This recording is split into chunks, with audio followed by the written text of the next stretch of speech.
Hi, my name's Indira. You probably wouldn't notice me if we were at the same table, and that's exactly how my family liked it. Christmas had never been warm in our household, not in the emotional sense anyway. Our parents, Lillian and Dean, were meticulous with appearances. Our home, a colonial-style house in Brookline with pristine hedges and a wreath too perfect to be spontaneous, was more for show than shelter. Every year, Miriam, the golden daughter, doctor, darling, and dictator, hosted Christmas Eve in the house she inherited while I got the silent, "You understand" nod when the will was read. I parked my 10-year-old Prius a few houses down, already regretting coming. My fingers were still sore from 72 hours straight of coding for a game launch. Steam had just approved it. I had good news, big news. For once, I had something worth celebrating.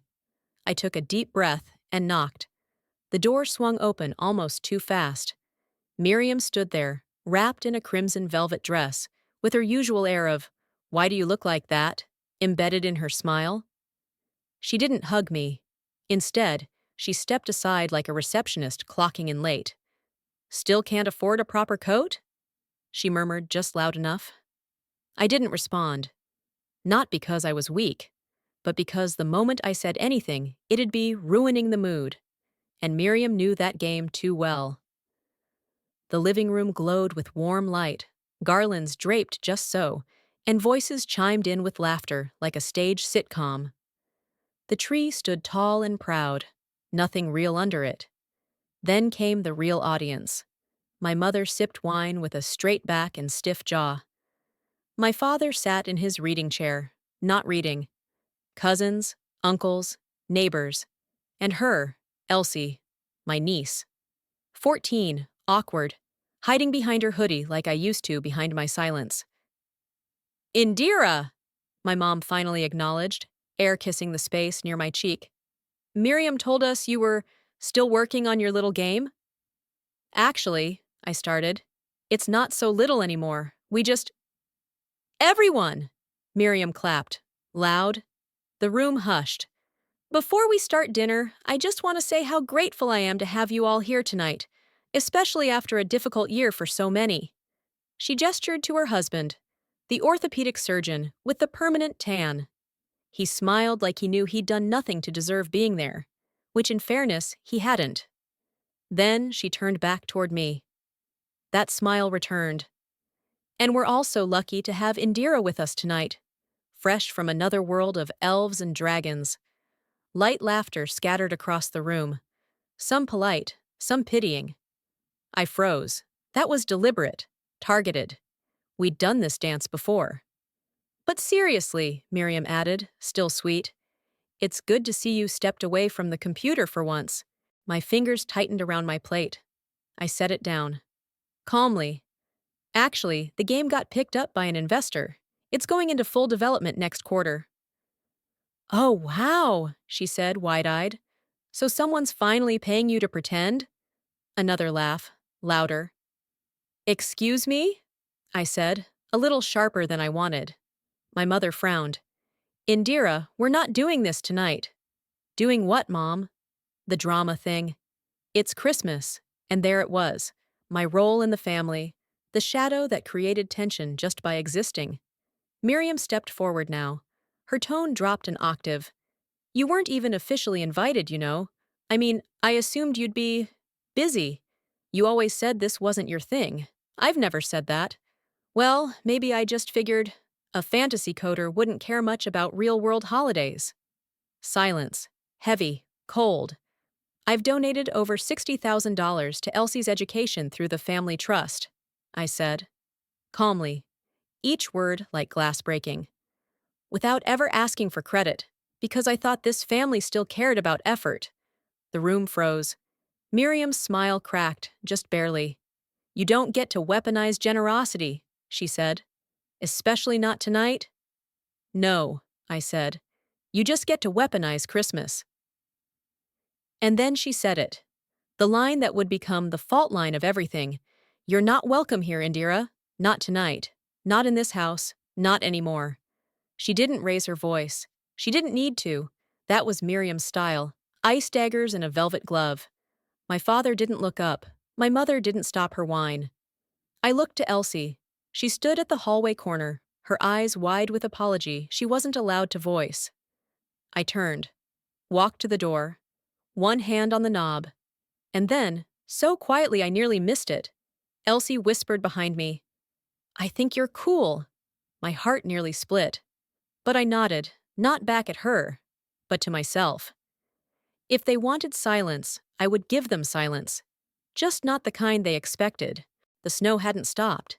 It clung to the windshield like a silent jury, judging me as I sat in my car outside the house I no longer belonged to. I didn't drive off right away. I just sat there, gripping the wheel like it might offer answers. That was Miriam's specialty. Humiliation dressed as hospitality. And me? I played my role like I always had. The quiet one, the weird one, the background. Even the warmth inside my Prius, if you could call that buzzing heater warmth, couldn't reach the ache sitting heavy on my chest. Not the ache of being insulted, that I'd learned to swallow years ago. It was the ache of finally saying something that mattered, and being dismissed like I'd knocked over a wine glass on purpose. But maybe it didn't start tonight. Maybe it started a long time ago. I was 9 the first time I realized Miriam got the good side of the family. She had her own room, painted coral pink, with a canopy bed and matching dresser. Her name was written in silver cursive letters on the door, like some Hallmark movie princess. Mine, a converted storage space in the basement, bare concrete, dim lighting, and a lingering mildew scent no air freshener could mask. "It's temporary," my mother had said once, "until we figure something better." They never did. Back then, I didn't complain. I had a flashlight and a stack of library books. I made friends with silence. And in that silence, I discovered coding. I was 12 when I built my first text-based game on an old Dell laptop Miriam discarded because it ran like a tractor. I stayed up until 3 a.m., making dragons that roared in ASCII art and fairies that gave you quests if you typed hello just right. Miriam walked in once and saw the screen. She laughed like I'd put on a clown suit. "You're talking to your computer now?" she smirked. "That's cute." She told Mom I was obsessed with fantasy worlds and probably needed therapy. The irony wasn't lost on me years later, when she hosted a medieval-themed engagement party, complete with fake knights and a harpist. But the memory that truly stuck came when I was 17. Senior year. I was prepping for a national coding competition. First round went well. I had a real shot. And Miriam? She was in her second year at Yale Med and coming home for the holidays, glowing in borrowed prestige. My father asked what I was working on, just as I was debugging some complex logic trees. Before I could answer, Miriam interrupted. "She's building an online personality quiz for dragons, or something." Laughter. Again. "You still doing that fantasy thing?" my mom asked. "Don't waste too much time, honey. Real careers matter." I didn't say anything. I just saved my file, closed the laptop, and swallowed the lump in my throat. That night, Miriam posted a photo of one of my early game sketches on Facebook with the caption, "My little sister thinks she's the next Steve Jobs." I remember the comments. I remember the shame. I remember deleting every file I'd ever written. That was the night I almost quit coding forever. Back in the present, I looked down at my hands, now colder than I remembered. How many times had I erased myself just to keep peace at that table? I started the car.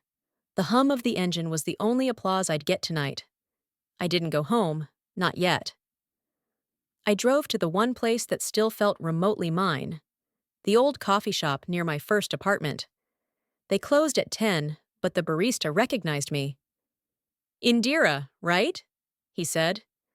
"You look like you've had one of those nights. Can I sit in the corner?" "For you?" "Always." I ordered a black coffee, no sugar. Bitter suited me fine tonight. I opened my laptop and stared at the Steam dashboard. My new game, House of Shadows, was still in pre-launch. Few followers, no buzz. But that was fine. That game wasn't for them. It was for me. I clicked open a folder marked Family Trust. Inside were spreadsheets, transaction logs, and emails. I'd started organizing them months ago when I noticed a few things didn't add up.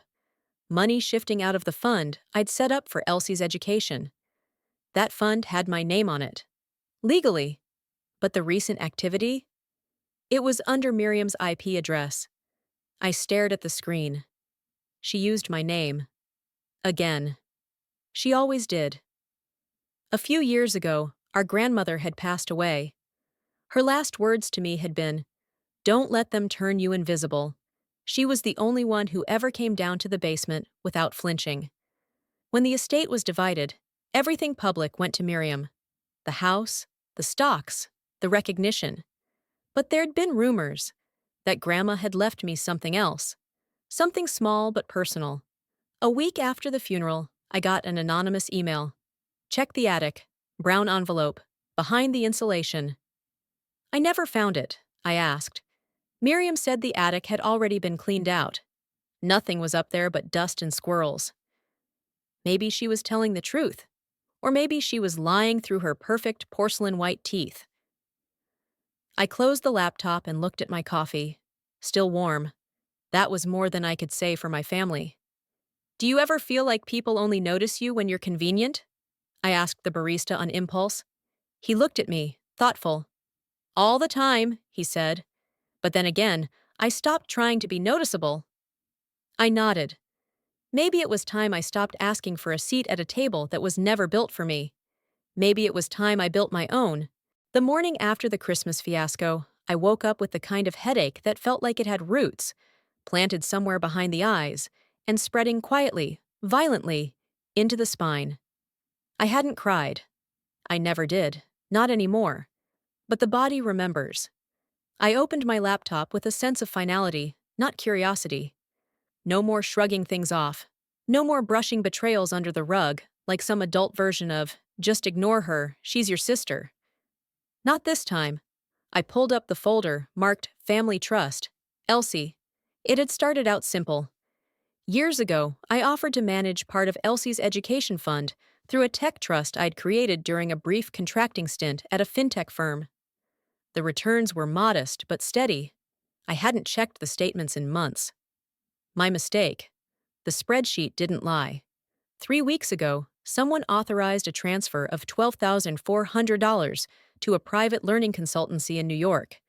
The name didn't ring a bell. 2 months before that, a withdrawal tagged early career prep, personal branding. Another $6,800 gone. And a month before that, an even subtler withdrawal labeled executive coaching. What 14-year-old needed executive coaching? I double-clicked on the IP tracker software I'd quietly installed years ago when I began the trust. A failsafe I never thought I'd need. The origin of the last 5 transactions pointed to Miriam's home IP. Not even masked. It was that brazen, that casual. I stared at the blinking cursor in my notes app. My fingers hovered, unsure where to begin. My chest felt like a locked cabinet. And then came the whisper of my grandmother again. "Don't let them turn you invisible." I started typing. Transaction audit. Pattern confirms unauthorized activity under Miriam's IP. Full report draft for legal counsel. Start legal consult next week. But even as I typed, a deeper sickness bloomed inside me. Not about the money, but about the betrayal of trust. It wasn't just financial theft. It was the extension of a lifelong pattern. I build, she uses. I grow, she claims. I stay quiet, she thrives. I stood up abruptly, needing air, space, noise, anything. The walk to the corner store felt longer than usual. Wind knifed through my coat, and Boston's early winter mood matched mine. Steel gray, unfriendly. Inside the store, I grabbed a bottle of orange juice and a protein bar. At the checkout, the clerk nodded at me. "Hey, Indy," he said. He always called me that, as if I were a musician. "Hey," I mumbled. "You good?" "Not even a little bit." He laughed softly. "That bad, huh?" "I just found out my sister's been misusing my trust fund for her kids' Ivy League boot camp while telling the whole family I'm a failure." He blinked. Well, damn. Yeah. We stood there for a second in the kind of silence that isn't awkward, just real. Then he said something unexpected. My brother once pawned our grandmother's wedding ring to pay off sports betting debt. Family can be its own kind of monster. I gave a small laugh, the bitter kind. Yeah, but mine wears pearls. Back home, I started the process. I drafted a cease and desist email to Miriam. Didn't send it, just saved it. Then I did something that surprised even me.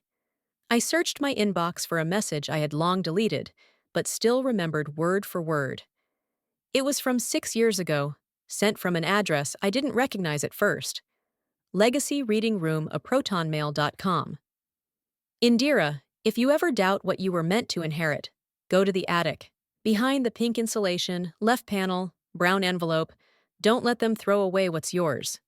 I remember thinking it was a prank. But now, with everything unraveling, it felt different. It felt possible. I called Elsie. She didn't pick up at first.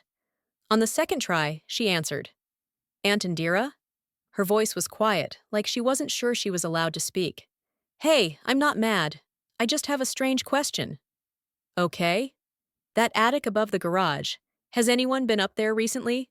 She paused. I don't think so. Mom says it's full of insulation and mice. I need a favor, I said. A quiet one. I like quiet, she whispered. That night, she sent me a photo. It was blurry, taken with trembling hands, but I recognized it instantly. A brown envelope, dusty, bent, tucked between pink insulation and wooden beams. My name written on the front in my grandmother's handwriting. The next day, it arrived via courier. Elsie had FedExed it to me at work. I signed for it with shaking hands. Inside was a short note and a deed. To Indira, the one who saw magic where others saw mess. I leave you my cabin in Vermont, not because of value, but because it was the only place I ever saw you smile freely. You deserve a space of your own. Please don't let them talk you out of believing you matter. Underneath was a property deed, notarized. I stared at it for hours. Not because I didn't believe it, but because she saw me. She had always seen me. That night, I opened a new tab and typed in Vermont Rural Property Renovation Contractors, and another, Small Business Lawyer Boston, Trust Misuse, and a third, How to Trace Fake Educational Payments. Because it was happening, not a tantrum, not revenge, a reckoning. The first snow at the cabin in Vermont came early that year, soft, unannounced, like it wanted to make peace before history could be rewritten. I stood on the porch with a cup of bitter coffee and stared out at the pine trees, still and sharp, the air silent enough to hear regret moving through the wind. The deed sat on the table inside, untouched for days now. Not because I didn't believe in it, but because I wasn't ready for how much it meant to finally be believed in. I'd spent a lifetime asking for crumbs.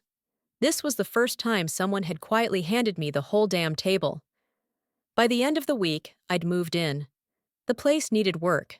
The floorboards groaned like they remembered every argument that had never been voiced. The windows leaked wind in sideways drafts. But it was mine, and I didn't have to ask permission to breathe in it. The silence here wasn't lonely. It was earned, and with it came clarity. I didn't want revenge that looked like fire. I wanted silence that echoed, that lingered. That's when I opened the folder named Project Golden Sister. It was a half-done prototype I'd abandoned after one too many "You still doing that fantasy stuff?" dinners. A single-player indie game with a non-linear narrative about two sisters in a fractured family. One raised to be seen, the other raised to disappear. I stared at the opening scene, a dimly lit childhood bedroom with a bunk bed and a cracked nightlight. I remember you, I whispered to the code. 2 weeks later, I posted a teaser clip to a low-traffic dev forum. Just gameplay, no names, no story summary. It took off anyway. Something about it struck a chord. The visuals were raw, emotionally intimate. The dialogue between the sisters, one soft-spoken, the other cruel in a practiced way, wasn't subtle, People connected dots. Too many dots. Is this based on a real story? One comment asked. Another said, this feels like someone lived it. A Reddit thread titled, Who is the dev behind Golden Sister? Made it to our gaming front page in under 6 hours. I didn't respond. I didn't need to. Sometimes the best way to speak is to let others echo you. Back in Boston, my inbox pinged at 2 a.m. From Miriam Subject. You're exploiting this family. Indira, I saw the clip. I know what you're doing. It's tasteless and passive-aggressive and incredibly unprofessional. You need to pull it down. People are already asking me questions. I don't know what you think you're gaining by this, but if you're trying to shame me into something, it won't work. This is defamation, and I'm not above a lawsuit. You've always been jealous. Just stop. No greeting. No sign-off. I read it once, twice. My pulse didn't quicken. I felt nothing. That was the power shift. She was used to me explaining myself, folding, dimming to avoid conflict. But now she was the one rattled, the one who felt watched, exposed. I didn't reply. Instead, I forwarded the email to my lawyer with a note. See if any part of this violates our prior legal cease and desist agreement or constitutes intimidation. Logging IP and time. Let her feel the weight of silence, for once. 3 days later, the game's early access sign-up hit 100K downloads. Steam reached out about featuring it. I named the full title, Golden Sister, A Family in 4 Acts, subtitled, Inspired by Invisible Stories. No one needed to know the rest, but people did. You'd be surprised how many players had their own versions of Miriam. Sisters, parents, bosses, churches, quiet betrayers dressed in love. That week, Elsie called again. Her voice sounded like it had matured 5 years in a month. I watched the trailer, she said. You weren't supposed to, I replied softly. It was you. It was us. I changed names. I recognized the nightlight. Silence. Then, Mom's been on the phone all week. She says the family's being dragged into internet drama. She didn't say her actions were being called out. She said you weaponized the past. I almost laughed. She should know. She invented that tactic. I think she's scared. She should be. A pause. Then, Indira, is the ending happy? I hesitated. It's earned. That night, I stared at the final scene in the game. I'd coded it to be interactive. The player chooses whether to confront the older sister or walk away. Both endings leave echoes. The point wasn't punishment, it was clarity. And for me, that was finally enough. But fate wasn't done yet. The twist came from an unexpected corner. A journalist from TechSphere, a digital magazine, reached out asking for an anonymous interview. I think I know who you are, she wrote. I also think this game could shift how we talk about silent emotional abuse. If you're willing, I'd like to tell your story without names. Let your words do what silence did. I almost deleted it, but something in her tone told me she understood. So I wrote back. I'm not trying to ruin anyone. I just want people like me to stop erasing themselves.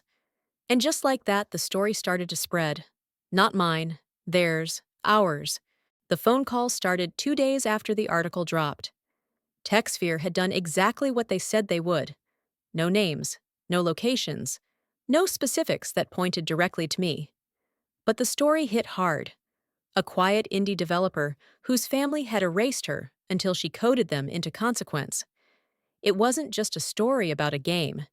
It was about every unspoken dinner, every forced smile in family photos, every girl told to let it go, because truth was uncomfortable at the table. The article trended for 3 days. On the 4th, my mother left me a voicemail. I don't know what you're trying to prove, Indira, but this is getting out of hand. Your sister is under a lot of pressure at work. You've said enough. Let it go. It wasn't a plea. It was a reprimand. And it wasn't about me. It was never about me. I didn't respond. That weekend, my father called. First time in over a year. When I saw his name flash across the screen, I just stared at it, thinking how strange it was that a last name could feel like an accusation. I answered. His voice was calm, like he'd practiced neutrality in the mirror. We need to talk. No, I said.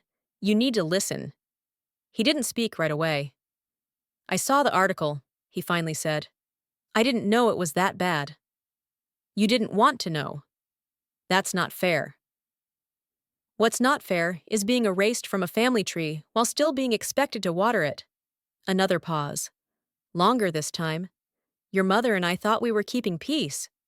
You kept Miriam happy. That's not the same thing. He exhaled into the phone, but it sounded more like surrender than understanding. We didn't know she was using your name. The trust account. She accessed it illegally. What do you want us to do? You? Nothing. You'll do what you always do. Stay quiet. And I hung up. I didn't cry. But my chest tightened in that way grief sometimes disguises itself as relief. Because silence had always been their currency. Now it was mine. At the hospital where Miriam worked, someone sent the article to HR anonymously. I didn't do it. I didn't need to. Her coworkers started asking questions. Was the game sister story about her? She denied it, of course. But the connections weren't hard to draw. The funding misuse from the Education Trust was becoming harder to explain. A financial blogger picked it up after digging through public documents. Turns out, the educational consultancy had ties to one of Miriam's side projects, a prestige parenting blog she ran under a pseudonym. Everything started to look like a carefully crafted PR mask, and masks don't hold under heat. One night, Elsie called me. She's losing it. What happened? She got home early, slammed the door so hard it cracked the frame, threw her phone into the sink. Did she hurt you? No, but she's unraveling. I held my breath. You okay? I'm not scared of her, just disappointed. The weight of that word hung between us. Do you want to come here? I offered. You can. She'd never let me. She doesn't own you, Elsie. I know. I just don't know how to leave without breaking. Sometimes, I said quietly, breaking is how you rebuild. She didn't answer, but she stayed on the line. 3 days later, I got a letter. Not an email, not a voicemail. A printed letter in a gold-trimmed envelope. The kind of paper you only use when you want something to feel expensive. Inside, a single page. No greeting. It was from Miriam. You've made your point. Take the game down. I'm willing to settle the trust quietly and transfer everything back, including interest, if you agree to stop whatever it is you're doing. There was no apology. Just a transactional truce. No mention of Elsie, no acknowledgement of pain, just an offer to sweep things back under the rug. I didn't respond. I posted a developer update on my website instead. Golden Sister, Act 3 launches next month. It's the confrontation scene. The players decide who the real villain is. The forums exploded. One comment caught my eye. This game is a mirror. The scariest part is how many of us recognize ourselves in it. The silence from Miriam after that was eerie. No letters, no emails, no lawyers. But the cracks were public now.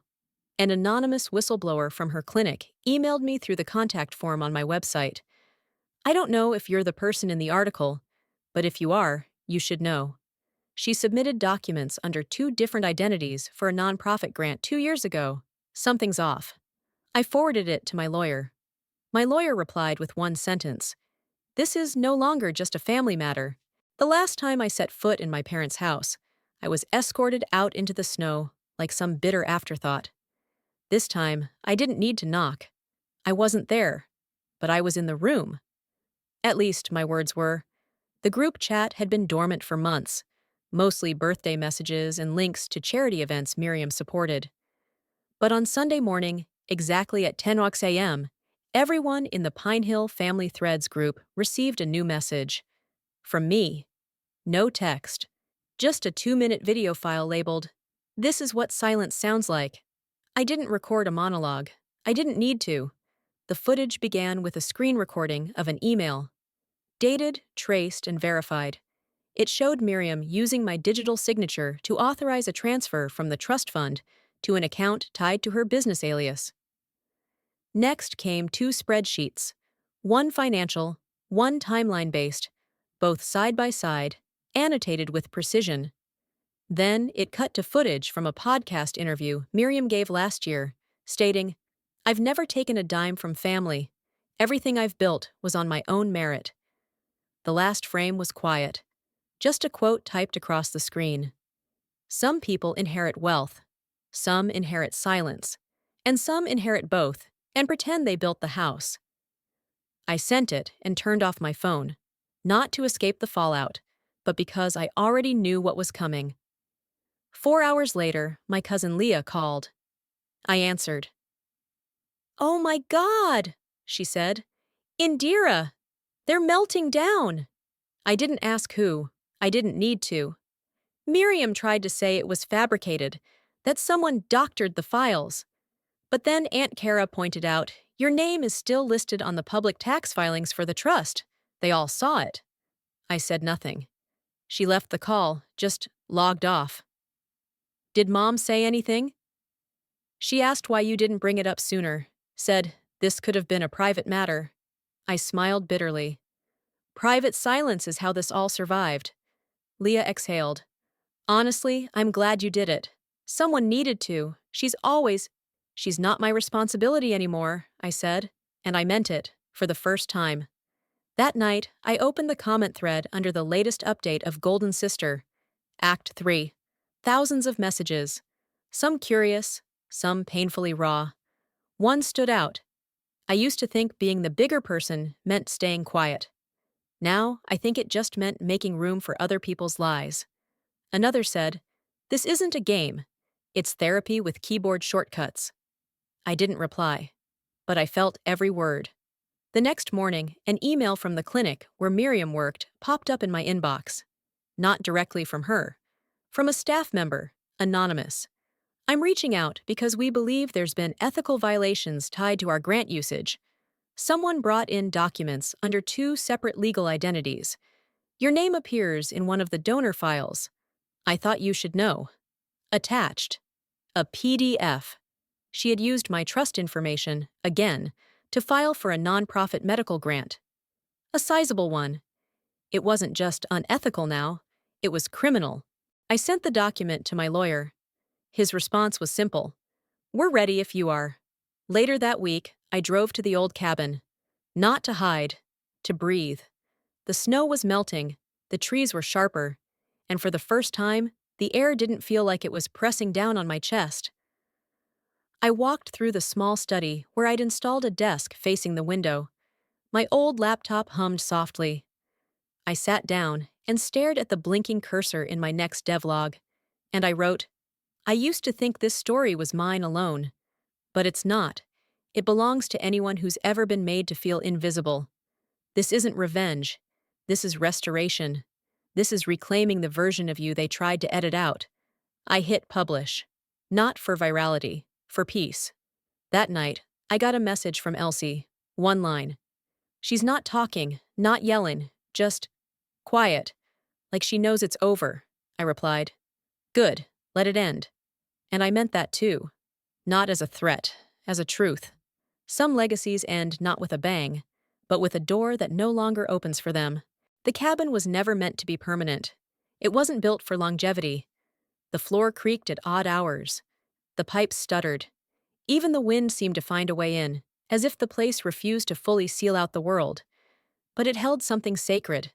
It held air that didn't expect me to shrink. That morning, I wasn't coding or emailing lawyers. I was sanding an old oak desk in the study, hands raw, arms sore. And for the first time in years, I wasn't thinking about Miriam. I wasn't thinking about the game or the fallout or the group chat that had gone eerily silent since I'd dropped the evidence bombshell. I was just existing, and it was enough. Until the knock came. It wasn't the wind this time. It was deliberate. When I opened the door, Elsie was standing there, wrapped in a fleece jacket 2 sizes too big, and dragging a duffel bag like a burden. "Hi," she said. My heart clenched. Did she kick you out? She shook her head. I left. I stepped aside, wordless, and she walked in like she'd done it 100 times in some other life. We sat in silence for a while. I made tea. She didn't ask for sugar. Her hands were shaking a little when she finally spoke. She screamed when she saw I was gone, but she didn't chase me. She wouldn't know how, I said. She said I was ungrateful, that I was abandoning her in her worst hour. That sounds like her. She said I'd regret it. Do you? Elsie looked at me, eyes tired beyond her years. No, I feel like I'm finally breathing. She pulled a folded piece of paper from her pocket, yellowed, torn at the edges. She told me to burn it, she said, but I didn't. I opened it slowly. It was another letter from our grandmother. Not to me, not to Elsie, to Miriam. I scanned the handwriting, familiar and sharp. You lead because you are loud, but volume is not wisdom. If you ever learn to listen, truly listen, you may see the sister you've ignored has more to teach you than you'll admit. This is not shame. This is a warning. Elsie watched me read. I think she always knew, she whispered. I nodded. She did. Later that night, we built a fire in the cabin's narrow hearth. It hissed and cracked, filling the space with a heat that wasn't just physical. It was ancestral, redemptive. I thought it would feel like betrayal, Elsie said, to choose you. You're not choosing me, I said. You're choosing truth. She hugged her knees to her chest. I think I used to feel sorry for Mom, like she carried too much. But now, I think she carries so much because she never let anyone else hold anything. Silence, sharp, true. She used to say I'd end up like you if I wasn't careful. I looked at her. And? I think I'd be lucky to. I swallowed. Hard. There were no trophies for moments like that. No audience, no applause. Just a lifetime of bruises finally making room for breath. Over the next few days, we settled into a rhythm. I taught her how to set up a development environment. She showed me a game she'd started sketching in a notebook, all pencil and heart and hidden worlds. You always thought I wasn't paying attention, she said. But I was. I watched her debug a basic interaction between a fox and a falling tree, and thought, maybe this is what cycles breaking actually looks like. Not loud or cinematic. Just a girl learning to code beside the woman her mother tried to erase. On the fourth night, I found a photo album in a dusty box at the back of the closet. Half mildewed, edges curled from time. In it, me, age 7, holding a cardboard sword. Miriam beside me, already in pearls, smirking. Another photo. Grandma kneeling beside me, handing me a screwdriver. She gave you tools, Elsie said softly. She gave Mom mirrors. I didn't know what to say to that. I still don't, but I knew she was right. The next morning, I received a package. No sender listed. Inside, a legal document. Miriam had formally relinquished her stake in the family trust. No note, no apology, no final blow. Just surrender. I showed it to Elsie. She read it twice. What does this mean? It means she's letting go, or being forced to. And what about us? We don't owe her our silence. She nodded slowly. Then let's build something. And we did. We spent the next weeks renovating the cabin, turning the study into a mini development lab. We put together a plan for a new project, a platform for teen girls learning game design, especially those with complicated family dynamics. She wanted to call it Second Player. I told her that was perfect, because sometimes all it takes is a second chance, or a second self, or a second you never knew was watching. The podcast wasn't supposed to happen, at least not like this. I never imagined I'd sit in a studio, headphones over my ears, voice trembling slightly as I told a story I once believed had no value outside my own body. But when TechSphere's editor reached out again, this time offering a full-length segment, anonymity optional, I said yes. Not because I needed to be heard anymore, but because someone else might need to hear it. We recorded it in a minimalist studio in Vermont, white walls and soft light. No cameras, just a microphone and a producer with kind eyes who didn't blink when I paused too long. So, she asked, where does this story begin? And for the first time, I didn't start with the trust fund, or the game, or the Christmas where everything snapped. I said, it starts with a basement. The episode aired 1 week later, titled Ghost at the Table, a story of family, silence, and code. The response was overwhelming, not viral, not explosive, but constant. A current that pulled in people who had always felt invisible in their own stories. The comments flooded in. I haven't spoken to my sister in 10 years. Now I know why. I used to think I was weak for walking away. Now I think I was finally strong enough. And the one that cracked something in me wide open. My daughter said she wanted to build a game after hearing this. She thinks it's the coolest thing in the world that someone quiet can win. Meanwhile, Miriam stayed silent. No public statement, no lawsuit, no denial, just absence. She closed her blog, withdrew from the clinic, moved out of the city, according to our cousin. The same woman who once couldn't stop speaking in rooms now couldn't be found in any. And strangely, I didn't feel victorious. Because it was never about beating her. It was about stepping out of the role she wrote for me and refusing to read from her script anymore. The platform Elsie and I built, Second Player, launched quietly in beta. A space for young women to tell stories through interactive games. No big PR push. Just word of mouth and a homepage that read, "Some of us aren't born main characters. We build ourselves into them." The first month, we had 300 signups. By the second, we had 5,000. We added a message board. Elsie moderated it like she was born for it. One post read, "My stepdad says games are a waste of time. I'm going to show him what it means to write code like a girl." Elsie turned to me after reading that one, eyes gleaming. "She reminds me of you," she said. "No," I corrected gently. "She reminds me of you."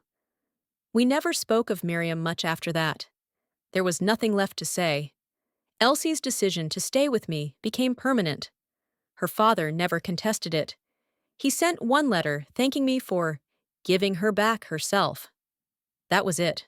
She never looked back. We still had hard days. Triggers. Emails from relatives asking if we were done being dramatic. But we had each other, and that was new.